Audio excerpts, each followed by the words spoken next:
पत्नी दोनों की लंबे समय की गैर हाजिरी में उनकी मौजूदा शादी को निरस्त माना जाएगा। लेकिन अफसोस की बात तो ये है ना, देव नारायण चंडेल के कारण कुहू को डिवोर्स नहीं दे पाए थे राजीव। इस बात की सच्चाई राजीव के सामने आते ही फिर से लगाई अदालत।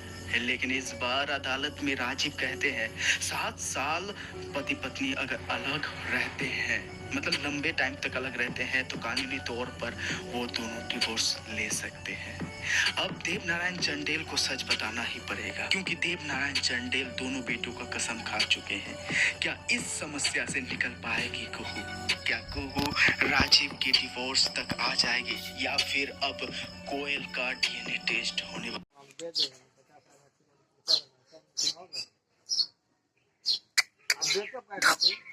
हमार नया से कमजोर है।